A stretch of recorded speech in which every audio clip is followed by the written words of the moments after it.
গত সপ্তাহের মতো এ সপ্তাহতেও নিফটি ফিফটি এবং নেক্সট নিফটি ফিফটির বিশেষ কিছু স্টক যেগুলো দারুণ একটা লেভেলে আছে সেটা নিয়ে আজকের ভিডিওতে আলোচনা করব।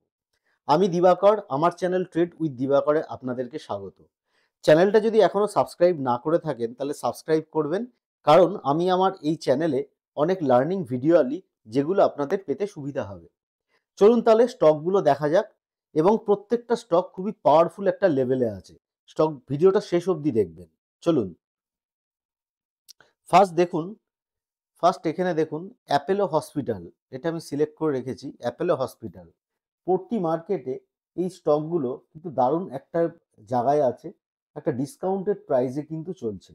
দেখুন এটা কেন ইম্পর্টেন্ট বলছি, এটা যদি উইকলিতে যান তাহলে দেখবেন স্টক কিন্তু বড় বড় রেড ক্যান্ডেল করে নিচে পড়ছে, কিন্তু ডেলিতে যদি যান দেখেন এখানে একটা কিন্তু সাপোর্ট লেভেল কিন্তু আছে, যেখান থেকে প্রাইস এর আগে বড় একটা মুভ করেছিল। এই দেখুন একটা ঠিক এখানে হুম দেখুন এই যে রেঞ্জটা, এই রেঞ্জের থেকে এই রেঞ্জটা কিন্তু হতে পারে, মেবি হতে পারে এটা একটা সাপোর্ট হতে পারে। আগামী দিনে প্রাইস এখান থেকে হয়তো বাউন্স ব্যাক করে বেরিয়ে যেতে পারে বা রিভার্সাল দেখাতে পারে। তা সেক্ষেত্রে আমাদের কি করতে হবে, আমাদের ধরুন এই রেঞ্জটা, এই রেঞ্জের মধ্যে প্রাইস আসার পর প্রাইস কি রিয়াকশন করে বা প্রাইস কিরকম ক্যান্ডেল বানায় সেটা কিন্তু আমাদের নজরে রাখতে হবে। এখানে যদি কোনো বুলিশ ক্যান্ডেল বানায় বা বুলিশ সিঙ্গেল বা ডবল কোনো ক্যান্ডেল বানায় তাহলে কিন্তু আমরা এখানে সিদ্ধান্ত নিতে পারি। সেক্ষেত্রে টার্গেট আমাদের হয়তো এই অবধি হবে, দেখুন টার্গেট এই অবধি হবে এবং স্টপ লস কিন্তু এই অবধি, মানে যে প্রাইসে আছে এখানে খুব স্টপ লসের কাছাকাছি আমরা কিন্তু আছি। 1:2 বা 1:3 রিস্ক রিওয়ার্ডে আমরা কিন্তু এটা পরবর্তীকালে যদি প্রাইস অ্যাকশন ঠিকঠাক বানায় আপনারা কিন্তু এটা আপনাদের নজরে রাখতে পারেন বা আপনাদের র্যাডারে রাখতে পারেন। আচ্ছা, দ্বিতীয় আসুন কি, দ্বিতীয় আসুন Bajaj auto limited. Bajaj auto limited এটাও আমার মনে হয়েছে খুব গুরুত্বপূর্ণ একটা ইম্পর্টেন্ট লেভেলে এসে দাঁড়িয়ে আছে। এটার ডেইলি চার্টটা দেখুন, এই যে ডেইলি চার্টে যদি সাপোর্টটাকে মার্ক করুন, আমি কিন্তু সাপোর্ট রেজিস্ট্যান্সের লেভেলেই কিন্তু স্টক অ্যানালাইসিস করি, এবং গত সপ্তাহতেও যে অ্যানালাইসিসগুলো করেছি সেগুলো আপনারা একটু দেখে নেবেন।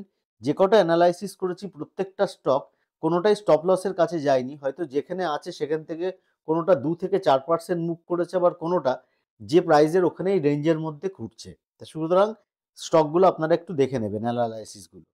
আচ্ছা এই দেখুন, এটা একটা রেঞ্জ, দেখুন এখানে একটা সাপোর্ট রেঞ্জ, প্রাইস প্রাইস কিন্তু এখানে ঘোরাঘুরি করছে এবং প্রাইস কিন্তু অনেক মানে অনেক দিন পর এখানে আবার আসলো, একটা দারুণ লেভেলে এসেছে, হতে পারে এখান থেকে বাউন্স ব্যাক করতে পারে। এই স্টকটাও কিন্তু আপনার ওয়াচ লিস্টে আপনি রাখতে পারেন, আপনি যদি সুইং ট্রেডিং করেন বা শর্ট টার্ম ট্রেডিং করেন আপনার স্টক ইয়েতে আপনি রাখতে পারেন।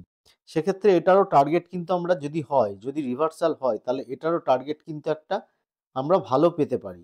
ফার্স্ট এইটা অবধি একটা টার্গেট পাবো, সেকেন্ড টার্গেট হয়তো মেবি আমার মনে হচ্ছে এই অবধি হয়তো পাওয়া যেতে পারে। তা সুতরাং এই একটা স্টক, এটা আপনারা ওয়াচ লিস্টে রাখবেন, আপনি এটা আপনাদের ওয়াচ লিস্টে সেভ করে রেখে দেবেন। এবার আসুন তৃতীয়, ডক্টর রেড্ডিজ ল্যাবরেটরি। এই স্টকটাও দেখুন একটা সাপোর্টে এসে দাঁড়িয়ে আছে, দেখুন এই যে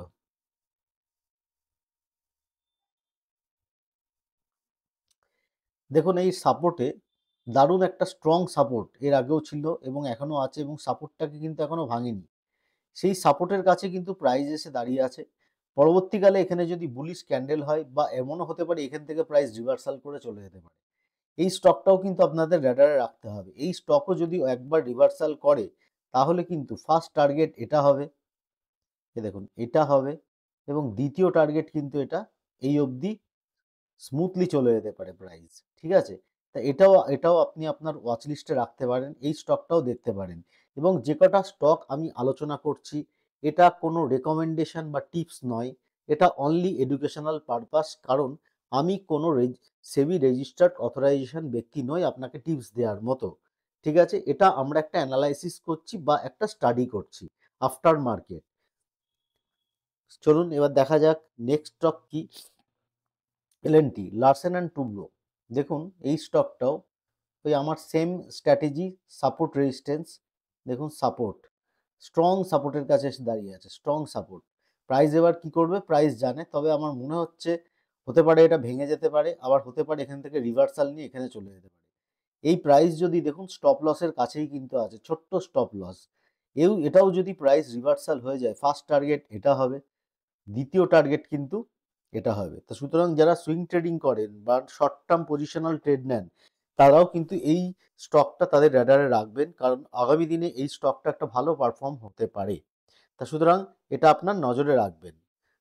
দ্বিতীয় কি, ওএনজিসি, এটা maybe Nifty next Nifty 50 stock এটা, ঠিক আছে। এটাও দেখুন ওএনজিসিও কিন্তু দারুণ একটা পজিশনে আছে। হুম, দারুণ একটা পজিশনে আছে, এইসব রেঞ্জে যদি পান, এইসব রেঞ্জ থেকে কিন্তু প্রাইস কিন্তু মুভ হতে পারে।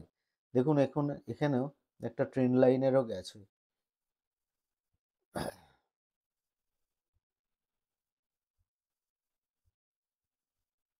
হতে পারে পরবর্তীকালে এই ট্রেন্ড লাইনটা ব্রেক হতে পারে অথবা নিচেও চলে আসতে পারে, কিন্তু হতে পারে এখান থেকে রিভার্সাল হতে পারে।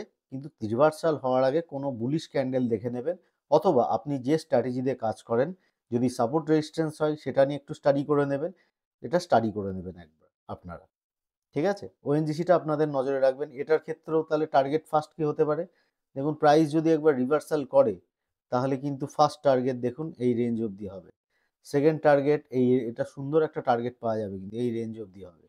সুতরাং ওএনজিসিও কিন্তু একটা সুন্দর টার্গেট দিতে পারে, এটা নজরে রাখবেন।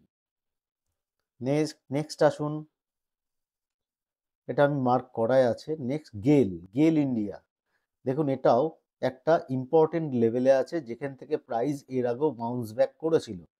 তা সুতরাং এটা একটা ইম্পর্টেন্ট সাপোর্ট লেভেল, এবং এমন একটা সাপোর্ট লেভেল এর আগে প্রাইস কিন্তু এর নিচে কোনো ক্লোজিং দিতে পারেনি, এবারও তাই হচ্ছে। দেখুন এখন প্রাইস এই লেভেলে আসার পর, দেখুন বড় করে দেখাই, এই লেভেলে আসার পর এখানে একটা দেখুন বুলিশ ক্যান্ডেল ক্রিয়েট করেছে, বুলিশ ক্যান্ডেল, বুলিশ ক্যান্ডেলের হাই কিন্তু ব্রেক হয়ে গেছে, হতে পারে এই প্রাইস এখান থেকে ব্রেক করে যেতে পারে। তা সুতরাং এটা আপনাদের নজরে রাখবেন, এটা যদি ব্রাউন্স রিভার্সাল করে ফার্স্ট টার্গেট হবে এটা, সেকেন্ড টার্গেট হবে এটা। এটা যদি শর্ট টার্মের জন্য কেউ নিতে চায়, তা সেক্ষেত্রে সুন্দর একটা পারফর্ম কিন্তু স্টকটা করবে, সুন্দর একটা পারফরমেন্স করবে গেল, ঠিক আছে, এটা নজরে রাখবেন। শেষ আসুন যেটা আইআরএফসি, মানে Indian railway finance corporation limited. দেখুন দারুণ লেভেলে আছে, দারুণ লেভেল। দেখুন যে কটা আলোচনা করছি এটার কোনো গ্যারান্টেড না এখান থেকে চলে যাবে, এটা আমরা জাস্ট স্টাডি করছি, আবার বলে দিচ্ছি, এটা কোনো স্টক রেকমেন্ডেশন না, বা আমাদের এই আলোচনার থেকে আপনি কিন্তু পরের দিন কিনে নেবেন না, এটা কিন্তু একটা স্টাডি করার জন্য দিচ্ছি, যেহেতু আমরা এই চ্যানেলে লার্নিং ভিডিও আনি এবং চেষ্টা করি ট্রেডিংকে যতটা সহজ করে দেওয়া যায়। জাস্ট সাপোর্ট রেজিস্ট্যান্সের ভিত্তিতে আমরা কিন্তু একটা স্টাডি করছি, এবং সহজে ইজিলি স্টাডি করেও যে স্টক মার্কেটে কেনাবেচা করা যায় বা স্টক মার্কেটে ট্রেড করা যায়, সেটা আমি দেখিয়ে দিলে, সেটা আমি বোঝানোর চেষ্টা করছি।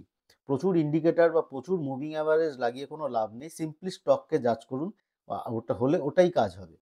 দেখুন এটার কি হয়েছে, দেখুন এর আগে প্রাইস এর নিচে কোনোদিন ক্লোজ দিতে পারেনি, এর আগে এটা একটা দারুণ সাপোর্ট লেভেল, বড় করে দেখায়, দেখুন প্রাইস এখানে কিন্তু অলরেডি একটা বুলিশ ক্যান্ডেল ক্রিয়েট করে দিয়েছে, মানে প্রাইস বুঝিয়ে দিয়েছে এটা একটা সাপোর্ট হতে পারে। এই দেখুন বুলিশকে পিনবার, আমি কি বলেছিলাম, হ্যামার ক্যান্ডেল কিন্তু প্রচণ্ড পাওয়ারফুল একটা রিভার্সাল ক্যান্ডেল, যদি এই হ্যামার ক্যান্ডেল কোনো সাপোর্ট লেভেলে পাওয়া যায়, সেটা কিন্তু একটা খুব ইম্পর্টেন্ট সিগনাল হলেও হতে পারে, মেবি হতে পারে, ঠিক আছে। তা সুতরাং এই হ্যামার ক্যান্ডেল এটা নজরে রাখবেন আপনারা, এটা যদি প্রাইস বাউন্স ব্যাক করে তাহলে কিন্তু এর ফার্স্ট টার্গেট হতে পারে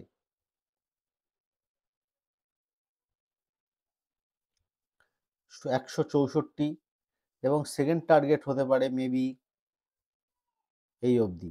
বড় টার্গেট মানে আপনি 1:3-ও বেশি পাবেন এইটায় যদি পজিশন ঠিকঠাক নিতে পারেন, ঠিক আছে। তবুও রিস্ক ম্যানেজ করে নেবেন, এরকম না যে একটা স্টকে সমস্ত কিছু নেবেন। এবার আপনার স্টাডি করতে হবে যে কোনো একটা স্ট্র্যাটেজিতে, সেই অনুযায়ী আপনি নেবেন আপনার ক্যাপিটাল অনুযায়ী। এই ছিল আমার কয়েকটা স্টকের কালেকশন যা আপনাদের সাথে আলোচনা করলাম। আবার নেক্সট উইক আমাদের দেখা হবে, কারণ আমি একটা প্লেলিস্ট বানিয়েছি যেখানে প্রতি সপ্তাহে যারা সুইং ট্রেড করতে পছন্দ করেন, এটা কিন্তু লং টার্মের কোনো রেকমেন্ডেশন নয়, এটা জাস্ট স্টক অ্যানালাইসিস, যারা সুইং ট্রেড করতে পছন্দ করে তাদের জন্য এই স্টকগুলো। এবং এটা নিফটি ফিফটি অথবা নেক্সট নিফটি ফিফটির এগুলো নিয়ে আমরা আলোচনা করব আমাদের এই প্লে লিস্টটাই বা সিরিজটাই। ঠিক আছে, নমস্কার। তাহলে নেক্সট ভিডিওতে আপনাদের দেখা হবে। যদি এখনো সাবস্ক্রাইব না করে থাকেন প্লিজ সাবস্ক্রাইব করে দেবেন এবং বেল বটনটা কিন্তু ক্লিক করে রাখবেন। Thank you.